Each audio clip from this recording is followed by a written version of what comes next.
What's the ideal fit at running back for the Denver Broncos as we head closer to the 2025 season?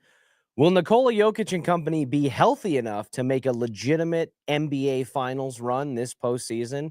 And yes, we will have another guest to help us continue our Mile High Milestones countdown, celebrating 30 years of Denver Sports 1043 The Fan. All things to come on today's Friday rundown, but we begin in the NFL where things are feeling pretty busy over there at Broncos Park, powered by Common Spirit. We saw earlier this morning that little Jordan Humphrey, a very common piece in Sean Payton's kind of lower echelon of wide receivers, somebody that he was adamant about bringing in when he came to Denver and who spent a lot of time in New Orleans when Sean was heading things out there.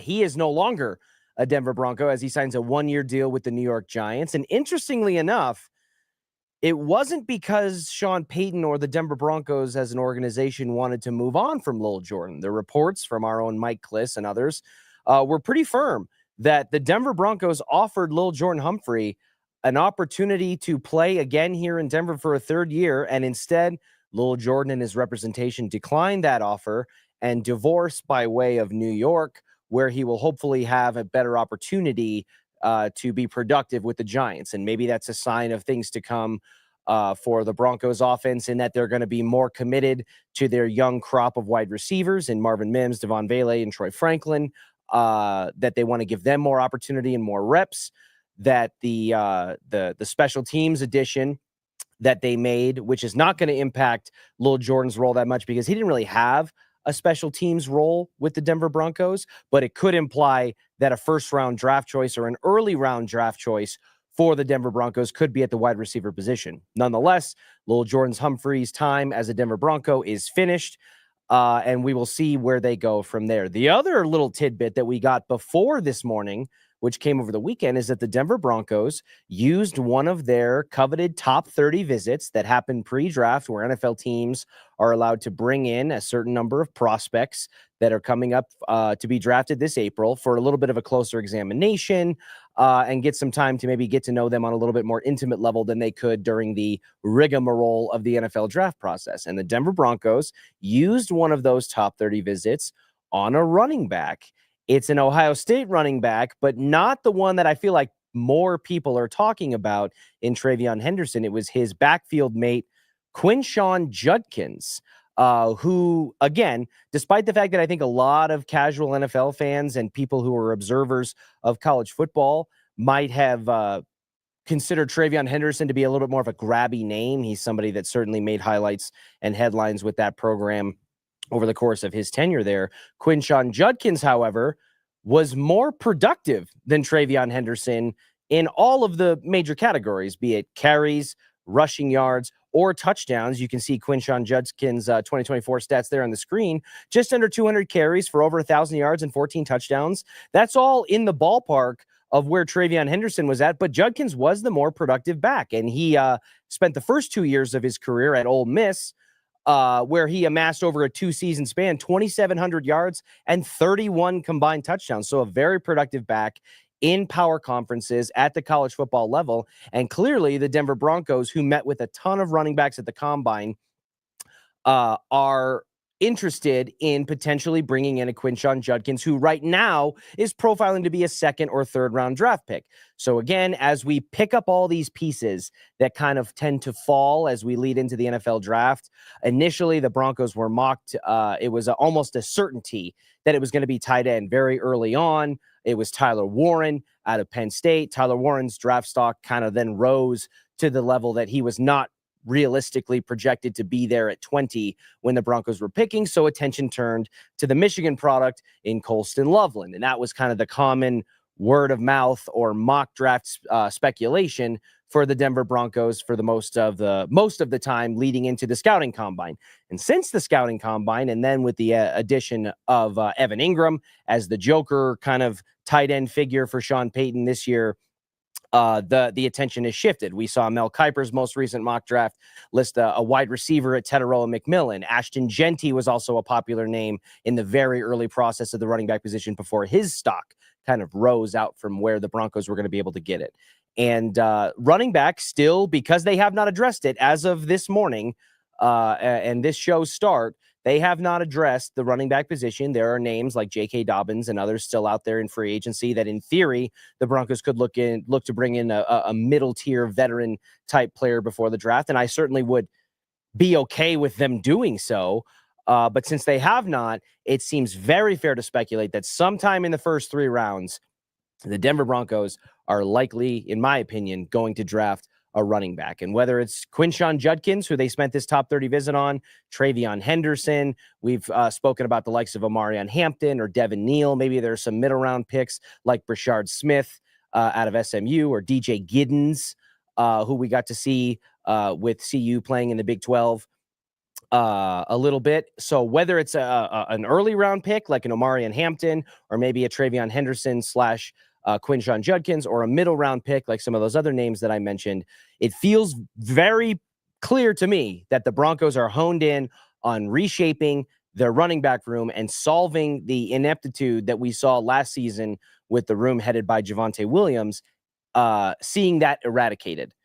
So Quinshon Judkins, for me, I'd be curious. I know some of our viewers and our listeners here have mentioned his name before, so I know there are definitely some Judkins fans out there. But I guess my ask to you would be, if given the moves that we've made and the way that this has played out, is Quinshon Judkins the name for you, that if his name gets called on draft day, and it's likely a 2nd round pick at that point, or maybe they reach for him because they don't think he'll be around in the early 50s when he most certainly would be in the 20s, is that a name that if he's the figurehead of the running back room and the lead back going into week 1, you feel confident about this Denver Broncos offense in conjunction with the moves they've already made in Bo Nix's 2nd year? That's the question I would ask to you, and hopefully we can get to some of those responses at the end of the show.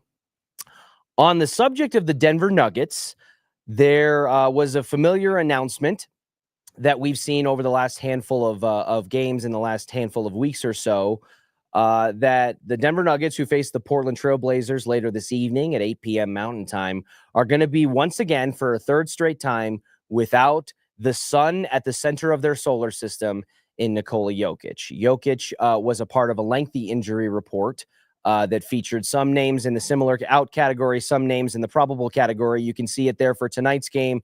Aaron Gordon, who's been dealing with the calf management and an additional ankle injury, will be back, as will Christian Brown. Jamal Murray is still up in the air as of now. We will see which direction he is trending after that difficult knee or ankle sprain that he seemed to roll before coming back into the game against the lowly Wizards. Nikola Jokic, who's been dealing with an ankle injury and had a little bit of elbow issues as well, will be out with Julian Strawther and the oft-mentioned Deron Holmes, who's recovering from his Achilles tear.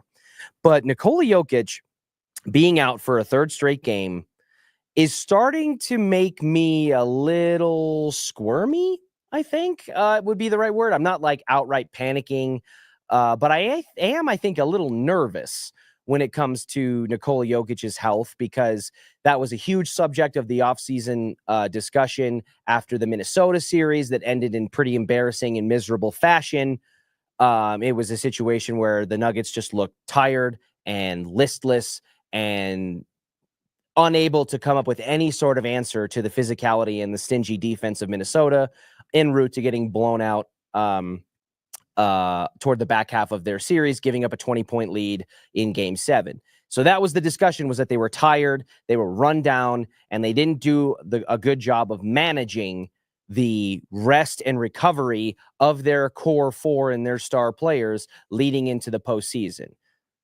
Well, it kind of feels like we're in that place again, aren't we? Does it not feel like we're having a similar discussion, and we had a situation where Aaron Gordon, who's been missing the majority of the season and hasn't been playing on back-to-backs, comes back to play a game where Nikola Jokic, Jamal Murray, Christian Brown, and the like are listed out.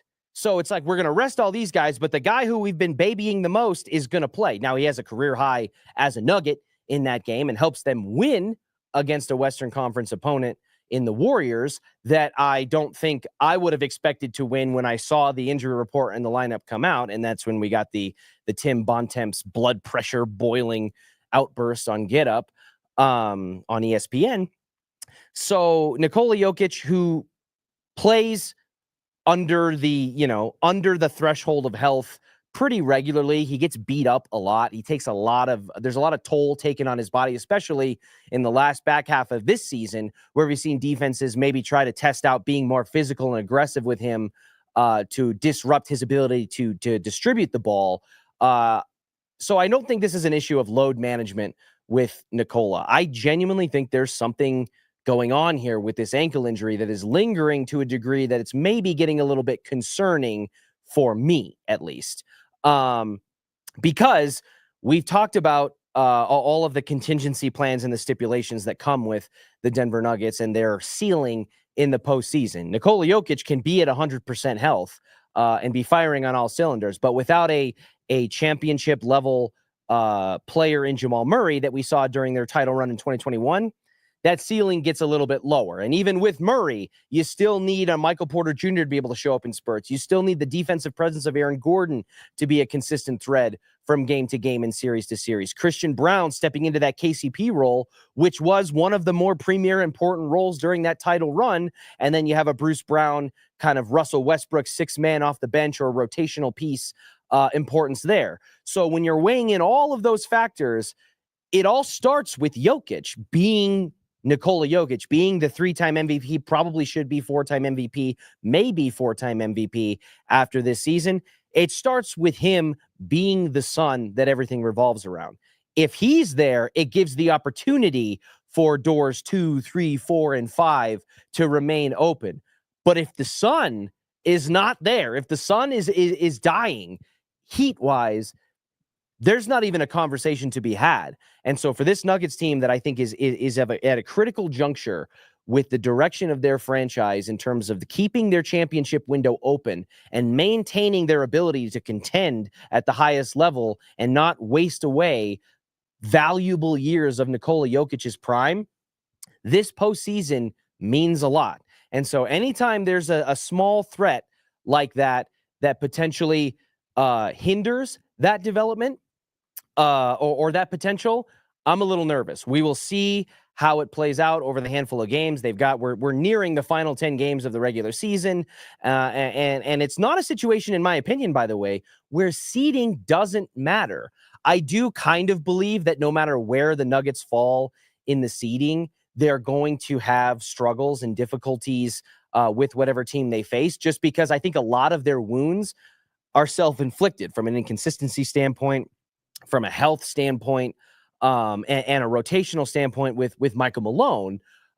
Because of the self-inflicted nature of a lot of those, I do worry that no matter where the Nuggets fall in the seeding, they're going to have those issues. But that doesn't mean that caution can just be thrown to the wind and we can go into a playoff series feeling comfortable, in my opinion, that whether they're the 3 seed, the 2 seed, or as they kind of sit right now with the potential on a backslide to fall down to the 5 or 6 seed, that they will be okay. I think that does matter. So I will be watching this situation with Nikola Jokic very closely with the hopes that this ankle injury that he's dealing with, this impingement, as they're calling it, is on the mend sooner rather than later. All right, it is time to continue our series of the Mile High Milestones countdowns presented by your local Ford dealers, where we've been spending the better part of the last month counting down 30 of the biggest storylines in Colorado sports over the last 30 years in recognition and celebration of the 30th anniversary of Denver Sports 104.3 The Fan.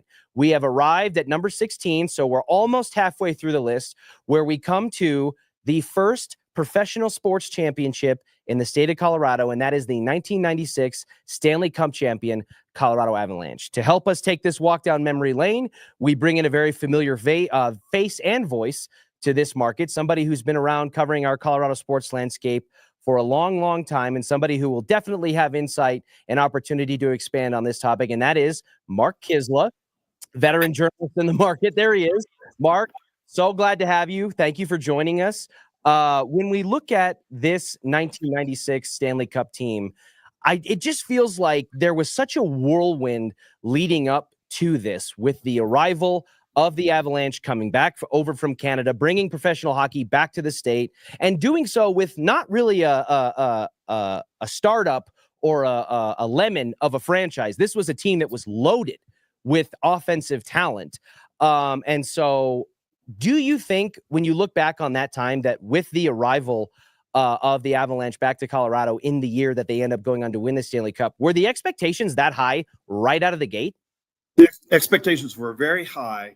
And I don't know your whole list, but 16, if anything, is too low when I think about the last 30 years of Colorado sports. I would say in terms of Denver being the major league city that it is today, and I think it's as good a sports town as any city in America, that the number one most important thing, and I've been in this market for over 40 years, the number one most important thing is the arrival of John Elway. There's no doubt about that. But number two in my mind, in terms of Denver becoming the sports city, the sports crazy town that it is today, is the arrival of that Avalanche team that was almost made to win a championship. The reason I say that is this. In 1995, Denver wasn't the cosmopolitan city that it is now. It was a lot closer to that dusty old cow town that I still call it. And the Denver Broncos were old Denver. They were the team for the people that were born and raised here and slapped that native bumper sticker on the back of their rusty Ford Bronco. You could move to Denver in the middle of the 90s like a lot of young people were. And you didn't have to know the history of Denver sports. Here was a team that was real easy to cheer for, and they were delivered to your doorstep and say, go ahead, have at it. And so I think the Avalanche's arrival were the team that you didn't have to have the native bumper sticker. You didn't have to have a history in Denver sports. You could jump in and become a Denver sports fan, whether you were from Chicago or San Francisco or Waterloo, Iowa. It didn't matter. Yeah, I think you're actually spot on with that, in that the John Elway and the pivotal nature that he had, both first as a player and then as an executive, to helping the Broncos become one of the NFL's premier organizations, can't be understated. Our milestone yesterday was actually John Elway becoming the general manager of the Denver Broncos and all of the things that led up to that and what transpired since. But there is something to be said about the first. Right? Because up until a professional sports championship happens in your city, there's always the wonder of whether or not it's going to happen. I think that's something that made the Denver Nuggets' first championship in 2023 so special, because up to that point, after 47 years, there's a lot of fatalist Nuggets fans, young and old, who are like, I may never see this. And so I think that the ability that the Avalanche were able to take advantage of to really just catch lightning in a bottle, from a sense of, you're bringing a team that has a lot of talent, you're relocating them to a different country within North America, and then the fortuitous circumstance that you have to bring in, which was another milestone on our list, a Hall of Fame all-time great goaltender like Patrick Waugh, because of a meltdown and a breaking of trust with his former organization that happens 25 games into your first season, and you somehow come out of that without giving up any major pieces, in my opinion, on that talent, on that team, and pulling off one of the better heists in sports trade history, as Adrian Dater, who joined us the other day to talk about it, called it. How did the buzz and the vibe change after the acquisition of Patrick Waugh in that year? It changed everything. And okay, yes. Again, we go back to John Elway. Trading for John Elway is the biggest trade in Denver sports history. Absolutely. Trading for Patrick Waugh is right behind it, because this team would not have won the Cup. It would not have become a dynasty in the making, or a team that had a real chance to be a dynasty. It would not have dominated the headlines in Denver sports if Pierre Lacroix didn't trade for his own client, his old client, Patrick Waugh. And I don't know what Dater remembered, but my memory is Dater and I are sitting in Old Big Mac, and the blow up in Montreal happens. And at that time, Pierre Lacroix literally sat in a crow's nest where the sound crew sat, up on this, basically the metal scaffolding as the eye in the sky. And Dater and I looked at each other and said, Pierre, this team needs a goalie. Pierre used to be the agent for Wah. He's going to trade for him. So the first time ever, Dater and I said, we're going to climb up there and we're going to go ambush Pierre and ask him about it. And Pierre was always very tight-lipped, and he did not tell us a thing, but we could tell by the look in his eyes, he's going to go get Patrick Waugh. And he did. And it was a steal of a deal, and it turned everything around for the Avalanche. You can say Joe Sakic is a greater player than Waugh was. You can say you like Peter Forsberg better. You can respect Nathan McKinnon or Cale Makar and say they're future Hall of Famers and they're generational players. But Patrick Waugh is the player that made the Avalanche a champion. And there ain't no doubt in my mind, and it would not have happened if that trade's not made. When you look at the postseason run, Mark, that culminated in the Stanley Cup final victory, it felt like there were kind of punctuated moments and storylines throughout that whole thing that made it stand out and memorable beyond, all these years later, as we're now talking about it, from the, starting it off in Vancouver, and then the Blackhawk series where you had the trash talking with Waugh and I can't hear you because of my Stanley Cups clogging my ears. And then you faced the Red Wings, who had amassed 131 points in that season and were the prohibitive cup favorites, and a budding rivalry there that was going to begin with those two franchises before sweeping the Florida Panthers, ending it with a triple overtime victory with a goal from Yui Krupp. What moment or moments stood out to you the most during that playoff run? Well, there's no doubt in my mind, and it's not the most important moment in that cup run. And you just, you listed them right off. You hit every box. So I applaud you for that. But they got to the Stanley Cup Finals, and the Florida Panthers had made this Cinderella run, as we sometimes see in the NHL. And they had this tradition they started because somebody in their locker room killed a rat during intermission. And so every time they scored the first goal, they threw plastic rats onto the ice. They ran out of plastic rats to buy in Florida because it became such a popular tradition. They came in and played game one, and the Avs dominated them. I don't remember what the score was. It was like 4-1-ish, but it felt like 50-2. And I wrote, you've had a good run, you little Mickey Mouse team, but you and the Rats are done now. Doug McLean, my buddy Doug McLean, was the coach of the Panthers, and he took great offense to that, as I can understand. And this is back in the day when newspapers were more important. And he took a copy of that column and he taped it to every locker. Wow. In the Panthers locker room. He came out of the presser in between games 1 and 2, and he did the whole presser, and he said at the end of the presser, and there's some very disrespectful person here who obviously knows nothing about hockey that said we're a Mickey Mouse team, and I would like him to show his face. And I like, coach, back here. Then he took me out into the parking lot after the presser at Big Mac and wanted to beat me up. So it was actually chest bumping and the whole thing. Doug would be happy to confirm that for you. Yeah. The PR guy stepped in and prevented me from having my face rearranged. And that's a moment I will never forget.